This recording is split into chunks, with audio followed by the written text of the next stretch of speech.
गोंडा से है भयानक व डरावना सा दिखता चेहरा। वह अपने शरीर को स्वयं देख बर्न मरीजों में हीन भावना जागने लगती थी। अपने आप को कुंठित महसूस करते थे।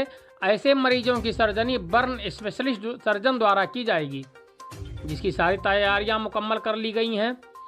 शॉर्ट सर्किट या किसी ऐसी आपदा की चपेट में आकर जल गए लोगों के लिए गोंडा में बर्न स्पेशलिस्ट सर्जन द्वारा इलाज की सुविधा जल्द मिलने वाली है। अब ऐसे मरीजों को बाहर व महंगे इलाज की ज़रूरत नहीं पड़ेगी। इसके लिए जिले के झंझरी ब्लॉक के समीप स्थित Krishna Kumar Maurya memorial life care centre में बर्न सर्जरी की सुविधा उपलब्ध होने जा रही है। इस बारे में डॉक्टर सुधीर कुमार मौर्य ने बताया कि अभी तक यहाँ के लोग बेहतर इलाज की तलाश में लखनऊ जाना पड़ता था और तमाम खर्चों का सामना व असुविधाओं को भी झेलना पड़ता था। यहाँ तक कि मरीजों की मृत्यु तक हो जाती थी। उन्होंने कहा कि बहुत से ऐसे केस आते हैं जो जलने के बाद हुए जख्मों व जख्म भरने के बाद जो विकृतियाँ उत्पन्न होती हैं, अब उन्हें बाहर नहीं जाना पड़ेगा, जिसका इलाज बर्न स्पेशलिस्ट प्लास्टिक सर्जन द्वारा किया जाएगा। डॉक्टर मौर्य का कहना है कि अभी तक जिले में जितने भी बर्न यूनिट हैं, किसी भी बर्न स्पेशलिस्ट सर्जन की देखरेख में नहीं है। जल्द ही ये सारी सुविधाएं मंडल के लोगों के लिए एक सौगात बनकर आएगी। गोंडा से इकबाल शाह की रिपोर्ट। नमस्कार, मैं डॉक्टर सुधीर मौर्य।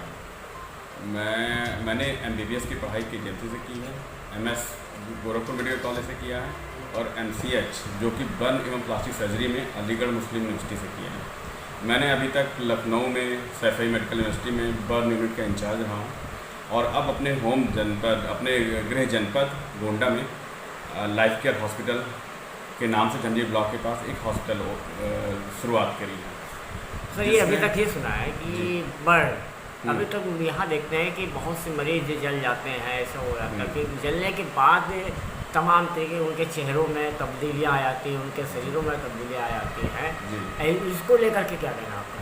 पहला तो जैसे जब बर्न होता है, अगर उसको हम सही तरीके से स्पेशलिस्ट डॉक्टर के अंडर में अगर हम इसे मैनेज करते हैं और फिर हमें ट्रीटमेंट कराते हैं, तो बर्न के कारण जो उत्पन्न होने वाली जितनी भी विकृतियाँ हैं, जैसे कि आप देखते होंगे जब हाथ जल जाता है तो हाथ सिकुड़ जाता है, गर्दन में सिकुड़न आ जाती है, देखने में घाव आपका बहुत ही अजीब तरीके का लगता है, जिससे पूरा लाइफ ही चेंज हो जाती है पेशेंट की।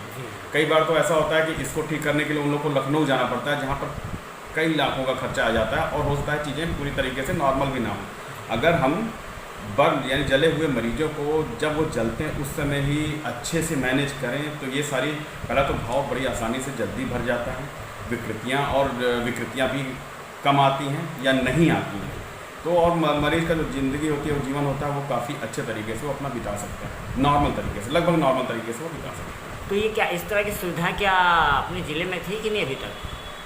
अपने ज़िले में, अपने मंडल में, ज़िले के अपने मंडल में जी प्लास्टिक सर्जन के जो इसका स्पेशलिस्ट होता है बर्न के पूरे मरीजों को देखभाल के लिए, ऐसा कोई बर्न यूनिट नहीं थी जहाँ पर जिसका इंचार्ज कोई प्लास्टिक सर्जन है। ऐसी सुविधा हम लोग के पूरे मंडल में पहली बार स्टार्ट हो रही है, जहाँ पर एक प्लास्टिक सर्जन के अंडर में सारे जले हुए मरीजों का इलाज किया जाएगा, जिससे उनका घाव भी जल्दी भरेगा और विकृतियाँ भी बहुत कम होंगी या नहीं होंगी। तो इससे क्या मरीजों को क्या इसमें लाभ मिलेगा? इससे पहली चीज़ है कि उनका तो अगर देखें तो पहला तो यह है कि वो जल्दी सही होंगे, बेहतर तरीके से सही होंगे, जो इनके घाव और निशान हैं वो सब भी बहुत कम होंगे, और जो आने वाली जितनी भी जैसे अब जलने के बाद जो बहुत सारी विकृतियाँ होती हैं वो भी नहीं हो पाएंगे। तो क्या है, तुरंत अगर हम इलाज सही तरीके से करते हैं मरीज का जले हुए का अच्छे तरीके से, तो कोई दिक्कतें बाद में आने वाली दिक्कतें बहुत ही कम होती हैं या नहीं होती हैं। और इसी सब चीज़ों के लिए लोगों को कई बार होता है कि लखनऊ जाना पड़ता है, वहाँ बड़े बड़े हॉस्पिटल में जाना पड़ता है, जहाँ पर लाखों का खर्चा आता है। एक तो है अपने शहर को आप छोड़ के लखनऊ जाइए, वहाँ का एक सुविधा सारी, और दूसरा वहाँ खर्चा भी यहाँ से 10 गुना आता है। वो सारी चीज़ें अगर हम अपने गोंडा जनपद में दे दें तो ये है कि उनको असुविधाएं नहीं होंगी और उनका जो जीवन है, जिस मरीज का जीवन है, वो काफ़ी अच्छे तरीके से बिता लेंगे। तो ये सुविधा क्या सर अभी आपके यहाँ शुरू हो गई है कि मतलब होने वाली है? नहीं, ये इसकी हम लोग तैयारी कर चुके हैं लगभग, और हम लोग अगले 10 से 15 दिन के अंदर हम लोग इसका स्टार्ट कर देंगे, शुरुआत करेंगे।